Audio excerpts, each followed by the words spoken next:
Hello and welcome to Simply Explained English, the podcast where we make learning English easy and fun. We're your hosts, Eric and Lisa. Okay, what are the words today, Eric? The first word today is literally. Then we will continue with various and at any rate. Then at the most, and the final one is to bring up.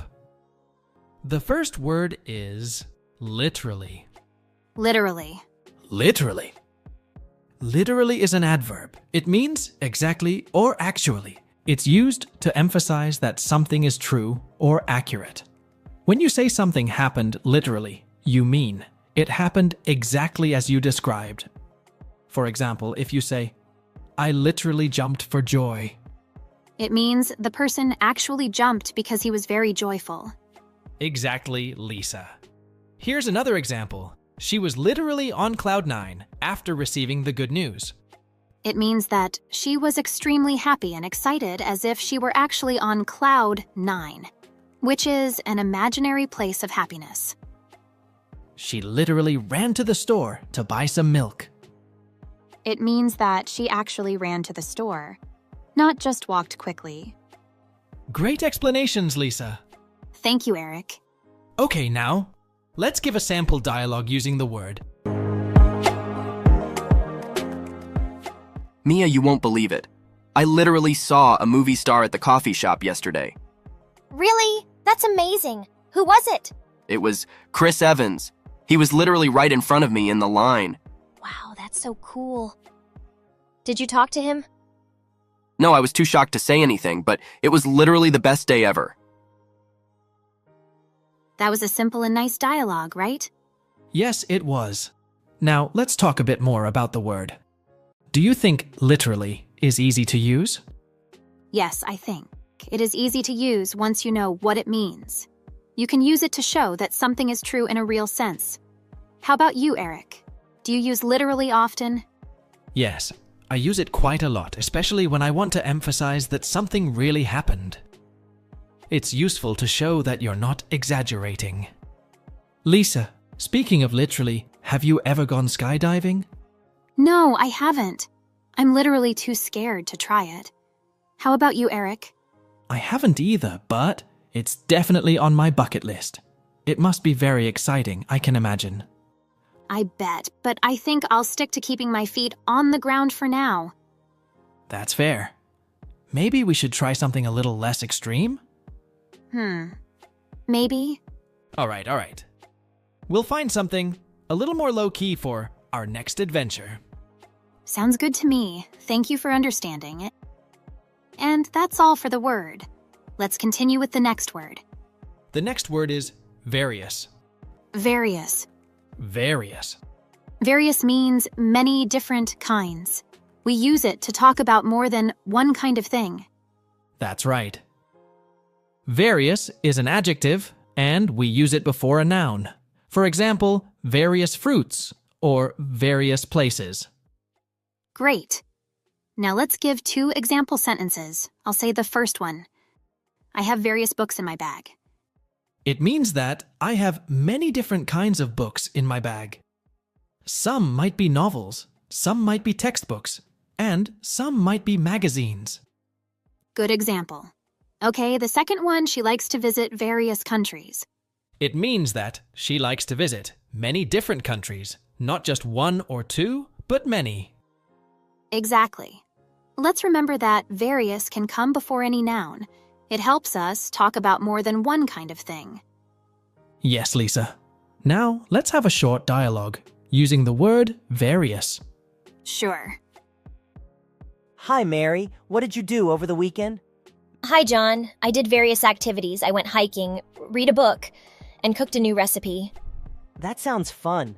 I also did various things, such as playing soccer, watching a movie, and visiting my grandparents. Wow, John. We both had busy weekends with various activities. Yes, we did. Nice dialogue. Eric, why do you think it's important to use words like various? Using words like various helps us be more specific. Instead of saying many or different, we can use various to show that there are different kinds of things. That's a good point. It makes our sentences more interesting and clear.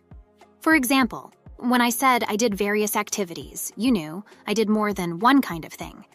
Yes, and in the dialogue we saw how various helped us explain our weekends better. Instead of listing every single activity, we used various to summarize them. Exactly. It's a useful word for summarizing and giving more details without being too long. Okay, the next word is at any rate. At any rate? At any rate. So, at any rate means whatever happens or anyway. It's used to show that something is true or will happen no matter what else happens. Yes, that's right. Now, let's give some example sentences to help understand the word better. The weather is not great, but at any rate, we will go to the park. It means that even though the weather is not good, we will still go to the park. Exactly. Here is the second one. He didn't finish his homework, but at any rate, he went to the class. It means that he went to the class even though he didn't finish his homework. Perfect. Now, let's explain a bit about the grammar. At any rate is an idiom. You can use it in any part of the sentence, usually at the beginning or the end. Yes, it's quite flexible. Shall we give them an example dialogue using at any rate? Sure. Maria, I heard it might rain this weekend. Do you think we should cancel our trip? I don't think so, John. At any rate, we can bring umbrellas. That's true. We have been planning this trip for a long time. At any rate, we should go and have fun. Exactly. Rain or shine, we will enjoy our time. Lisa, do you think at any rate is easy to use? Yes, I think it is easy to use once you know what it means. You can use it to show that something will happen, no matter what. How about you, Eric? Do you use at any rate often? Yes, I use it quite a lot, especially when making plans. It's useful when you want to show determination or certainty. That's true. Do you remember any funny situations where you use this phrase? Yes, once I was planning a picnic with friends. The weather was terrible, but I said, at any rate, we are having this picnic. We ended up having it indoors, but it was fun. That's a good example. It shows that at any rate can be used in different situations, right? Exactly. It's very versatile. Well, that's all for at any rate. We hope our listeners now understand how to use it. The next word is at the most. At the most. At the most. It's a phrase we use when we want to talk about the maximum possible amount or number. Imagine you're planning a trip and you say, we'll need 2 suitcases at the most. That means you won't need more than 2 suitcases, maybe even just 1. Ah, got it. So it's about setting an upper limit. But can you give us an example sentence? Sure. Let's say you're organizing a small party at your place. You might tell your friend, we're expecting 10 guests at the most. It means you don't expect more than 10 people to show up. Perfect. And how about explaining the example sentence? What does at the most really mean? Great question, Lisa. When we say at the most, we're emphasizing that the actual number won't exceed the specified limit. It's like saying no more than this. So, in our example, 10 guests at the most means no more than 10, maybe even fewer. I see, it's like putting a limit on things. But what if someone says, I'll be there in 20 minutes at the most? If someone says that, it means they'll arrive within 20 minutes, but it might even be less time. It's a way of being optimistic about the duration. Makes sense. Now let's make a sample dialogue using at the most. How long do you think the trip to the beach will take? It should take 2 hours at the most. That's not too bad. And how much money should we bring? I think we need $50 at the most for food and drinks. Do you think people tend to say a time, more or less? Interesting question. I think it varies. Some people are optimistic and think things will happen faster, while others like to be safe and give a longer forecast. I see. The best approach is to be balanced, try to guess the exact limit, and say it. Agreed, Lisa. Okay, and listeners, remember to use at the most when you want to set a maximum limit. Keep it simple, and you'll sound like a language pro. Okay, we have reached to the last word today. The last word is to bring up. To bring up. To bring up. What does to bring up mean, Eric? To bring up means to start talking about something or to mention something in a conversation. For example, if you start talking about your weekend plans in a meeting, you bring up your weekend plans. If so, is this sentence correct, Eric? During the meeting, she brought up the new project. Yes, Lisa, that's correct. It means that she started talking about the new project in the meeting. Now it's your turn, Eric.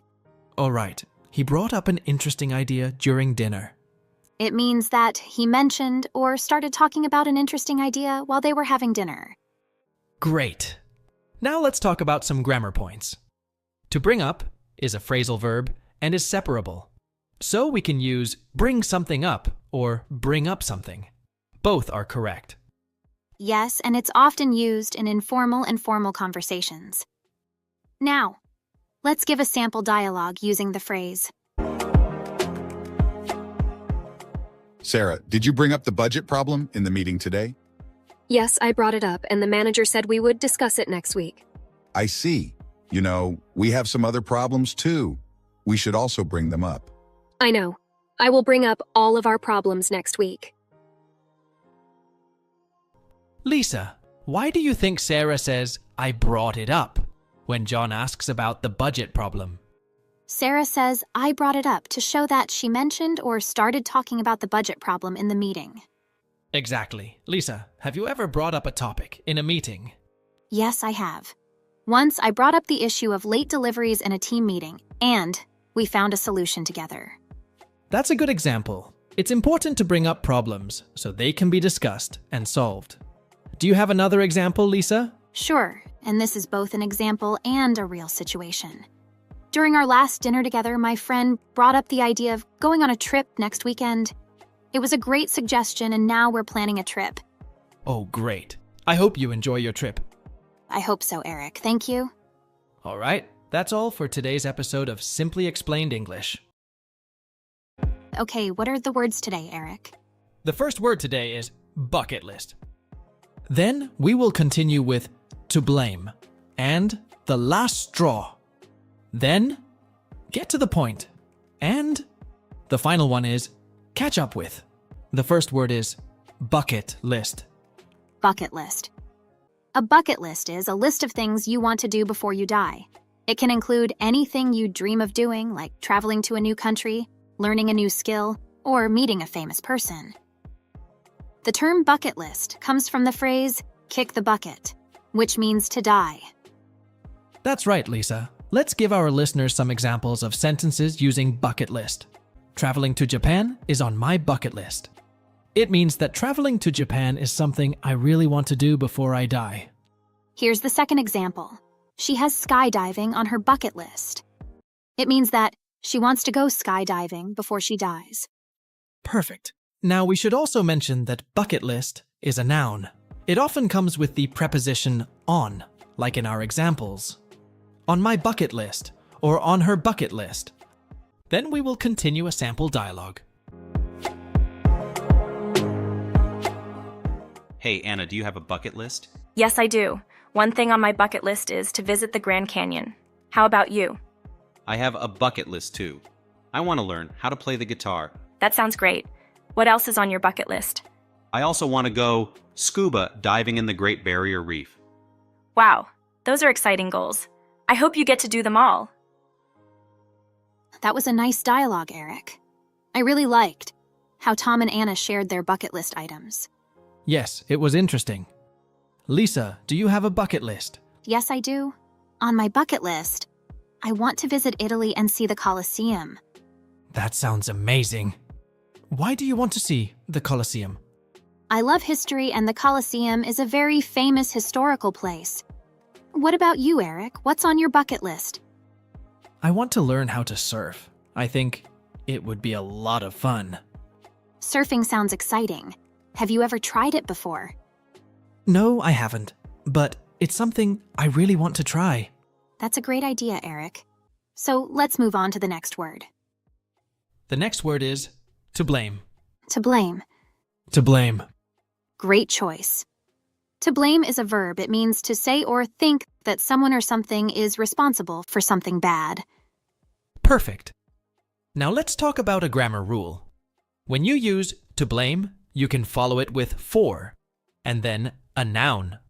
If you use a verb, you should use ing form of the verb. For example, blame somebody for the accident, or blame somebody for breaking the vase. Exactly. Now let's give some example sentences. The teacher blamed the student for the mistake. It means that the teacher said the student made the mistake. Good job. Here is the second example sentence. He blamed his little brother for his broken phone. It means that he said his little brother made his phone broken. Jamie, why did you blame me for the lost keys? I didn't mean to blame you, Alex. I just thought you had them last. But I told you, I gave them to Sarah. It's not my fault. I'm sorry. I think I should blame myself for not remembering. It's okay, Jamie. Let's just find the keys together. That was a nice dialogue. Lisa, why did Jamie blame Alex for the lost keys? Jamie thought Alex had the keys last. What did Alex say to explain? Alex said he gave the keys to Sarah. He said it was not his fault. Why did Jamie apologize? Jamie realized that she made a mistake. She said he should blame himself. Do you think Jamie and Alex will find the keys? Yes, I think so. They will work together to find them. This was a good practice. We learned how to use to blame in sentences and in a dialogue. The next word is the last straw. The last straw. The last straw. This phrase means the final problem or difficulty in a series of problems that makes a person lose their patience or take action. Yes, it's like when you have had enough of something, and if one more thing happens that makes you say, "That's it, I can't take it anymore." Exactly. For example, after missing the bus and spilling coffee on her shirt, forgetting her keys, was the last straw for Sarah. It means that Sarah had many small problems, and forgetting her keys was the final problem that made her very upset. Now, your turn, Eric. When the car broke down again, it was the last straw for John. He decided to buy a new one. It means that John had already many problems with his car before, and when it broke down again, he decided that he couldn't handle it anymore and buy a new car. Good explanations, Lisa. Let's give a sample dialogue using the last straw. Hi, Tom. You look really upset. What happened? Hi, Anna. I am upset. My boss gave me more work today, even though I already have too much. It was the last straw. Oh, no. That sounds terrible. What will you do? I decided to leave my job. It was the last straw. I just won't be able to take it anymore. That was a sad but useful dialogue. It shows how the last straw can be used in a conversation. Yes, it does. So, Lisa, have you ever experienced a last straw moment? Yes, I have.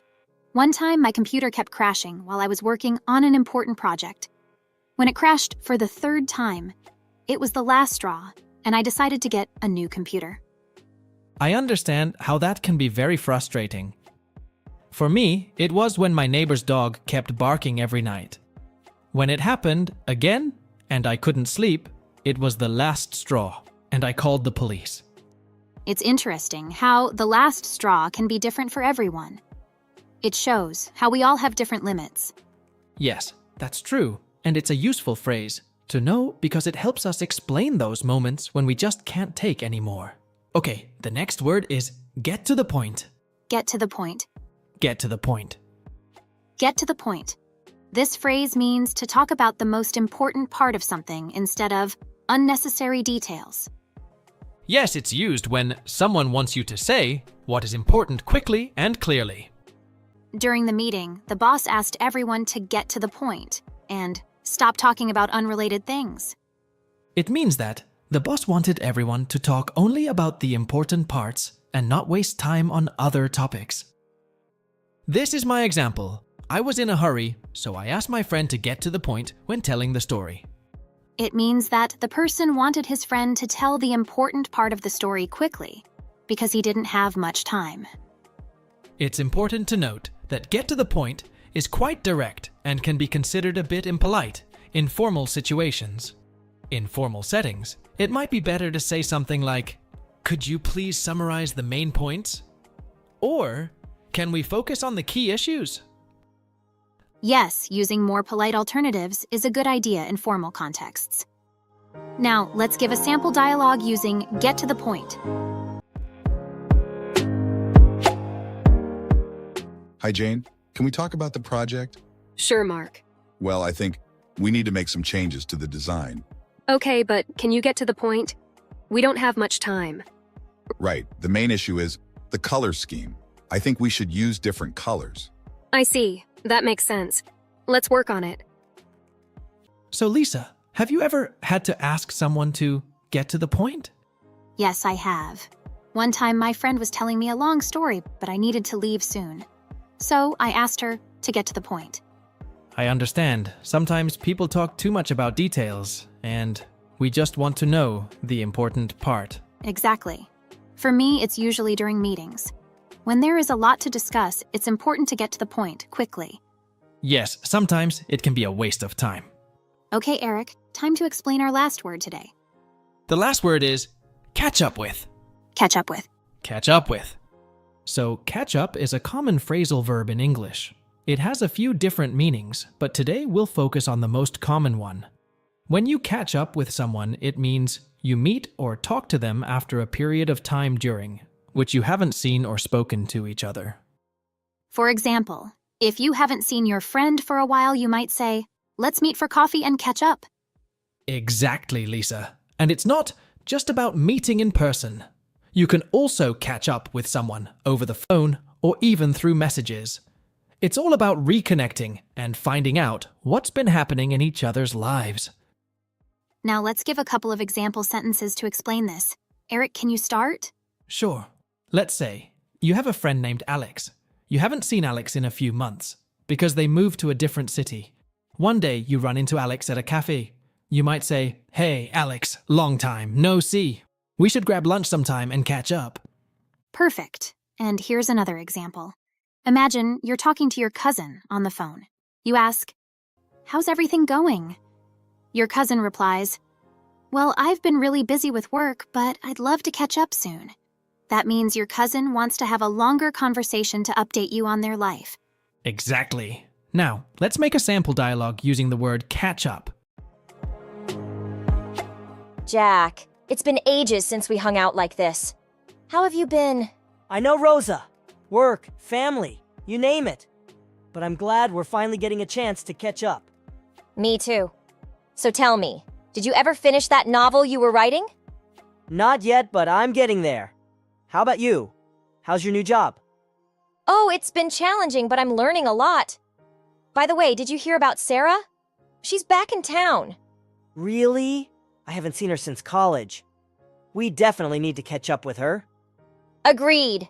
Let's invite her for coffee next week. We can all catch up on old memories. That was a nice dialogue, Lisa. And notice how they used catch up twice. Once when talking about each other, and once when mentioning Sarah. Right. Catch up is very useful when you want to meet someone and share news. Do you often say catch up with your friends, Lisa? Yes, I do. I use it a lot when I haven't seen my friends for a long time. How about you, Eric? Me too. It's a nice way to stay connected with friends. I agree. And it's easy to remember. Just think about catching something to reach the same place. That's a good tip. I hope our listeners find it helpful. Yes, I hope so too. Okay, what are the words today, Eric? The first word today is entire. Then we will continue with to insist and above all. Then to mess up. And the final one is it's not my cup of tea. The first word is entire. Entire. Entire. Entire is an adjective that means whole, complete, or full. When you say entire, you're talking about all of something without leaving out any part. I spent the entire day cleaning my house.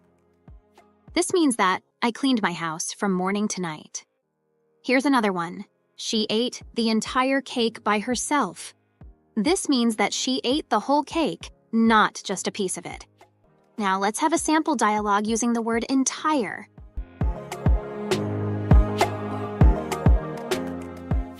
How was your vacation, Mary? It was fantastic. We spent the entire week exploring the city. Wow, the entire week? What did you do? We visited all the famous landmarks, tried local cuisine, and even took a day trip to the nearby mountains. It was an entire week of adventure. In this dialogue, Mary used entire twice to emphasize that they spent the whole week exploring and having adventures.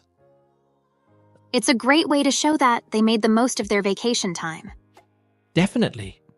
Speaking of vacations, have you ever taken an entire month off to travel? I haven't, but it's definitely on my bucket list.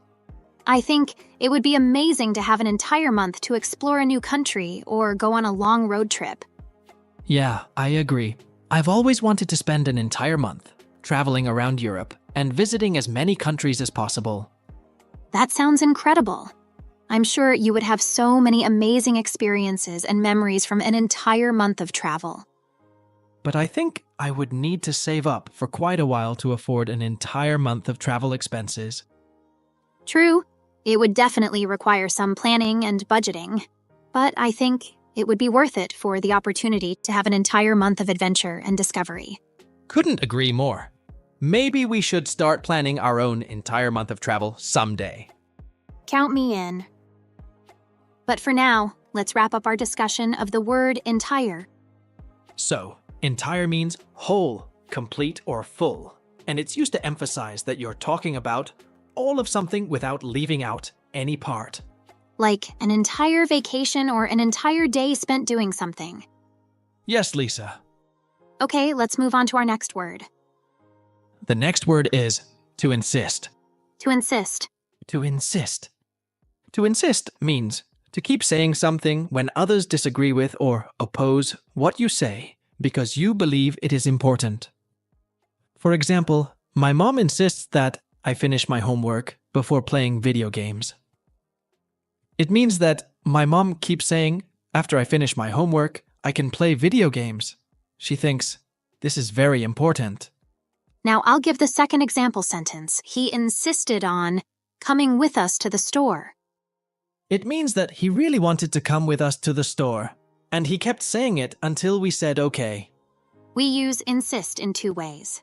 Sometimes we use on, then something, or doing something after it. Like, he insisted on doing nothing wrong. The second way is, if you insist that someone does something, we use that. For example, John insists that he is right. Yes, that's a good point, Eric. Now let's have a sample dialogue using the word insist. Hey, do you want to go to the park? Sure, but my sister insists that I clean my room first. Oh no. Does she always insist on things like that? Yes, she does. She insists on everything being perfect. Well, let's clean your room quickly then. Why do you think people insist on things? I think people insist because they believe something is very important, or they want something very much. For example, parents might insist that their children do their homework because they want them to learn. Yes, that's true. In our dialogue, my sister insisted that I clean my room because she wants the house to be tidy. Well, some people feel happy when everything is clean and in order. Agreed. Eric, do you often insist on things? Sometimes, yes. For example, I insist on doing my work on time. What about you, Lisa? I usually insist on healthy eating. I think it's very important. That's a good habit. Yes, it is. Okay, is there anything else we need to say about to insist, Eric? Just a reminder that insist is often used with on or that. For example, insist on doing something or insist that something is true. And remember, it's a strong way to say you really want something to happen or believe something is true. Exactly. Well, that's all for to insist. The next word is Above all. Above all. Above all. Above all means more than anything else or most importantly. We use it when we want to say that one thing is more important than other things. Above all is often used to highlight the most important point or thing. Above all, you must be kind to others. It means that being kind to others is the most important thing, more important than anything else. Now the second example. She loves many things, but above all, she loves painting. It means that painting is the thing she loves the most, more than other things she loves. When we use above all, it helps to show what is the most important. It's a good point, Lisa. Now, let's have a sample dialogue using the phrase above all.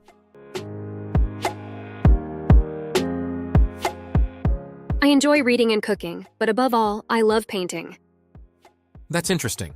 I think painting is good, but above all, I enjoy playing soccer. It sounds like we both have things we love the most. That was a nice dialogue, Eric. Now let's talk a bit about the phrase above all. What would you say about the usage of the word above all? I think it's important because it helps us express what is most important to us. For example, in the dialogue, they talked about what they preferred the most.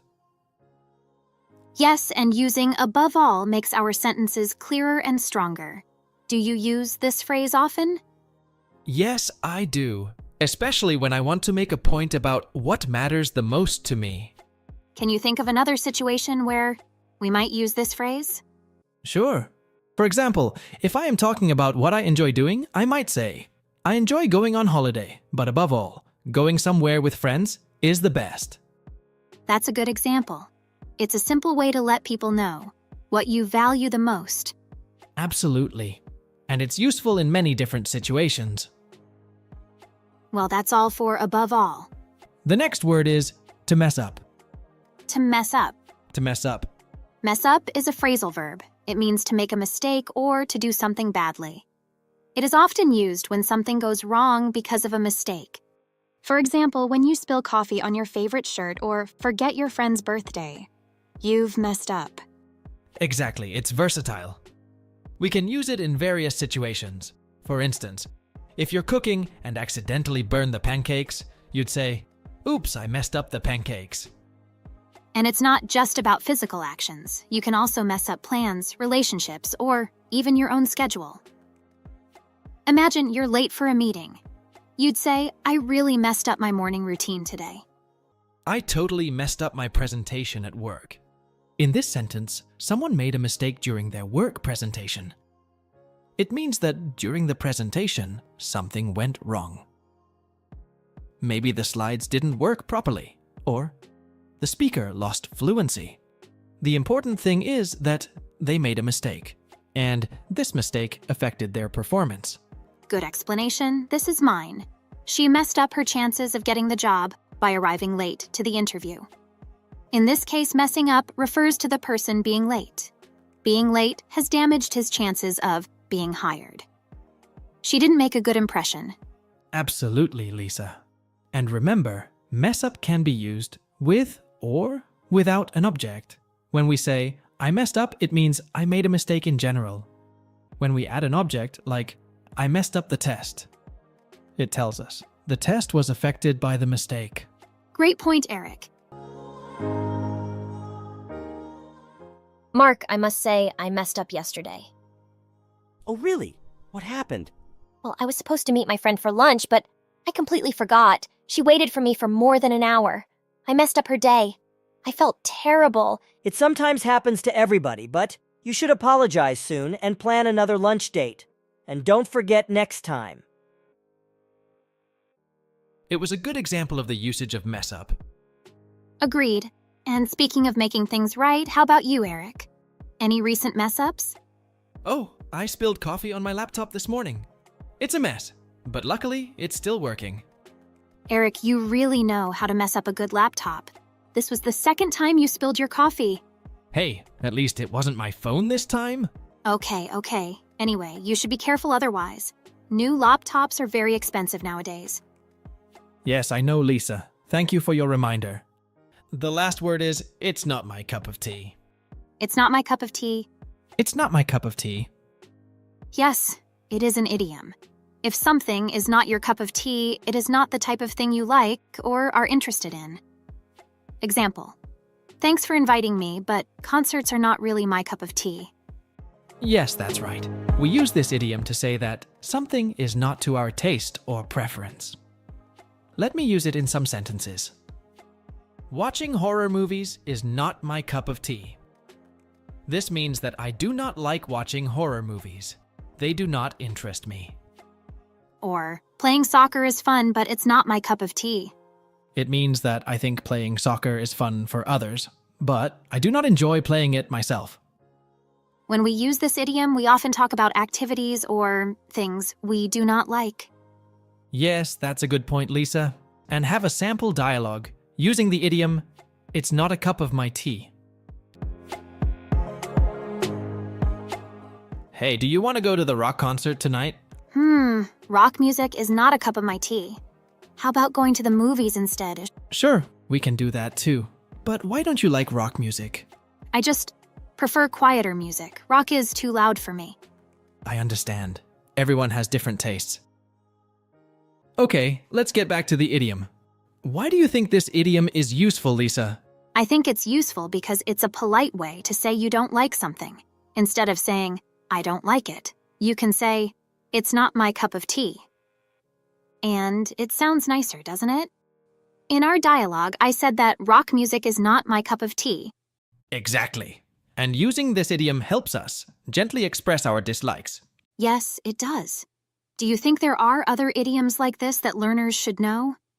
There are many idioms in English, but it's not my cup of tea is a good one to start with because it's easy to understand and use. I agree. And it's also fun to say. Yes, it's fun. Well, that's all for today's words. Thanks for listening to Simply Explained English. We hope you enjoyed learning with us today. Remember to practice and study the new words you learned. We'll be back soon with more simple explanations. See you next time. Bye for now.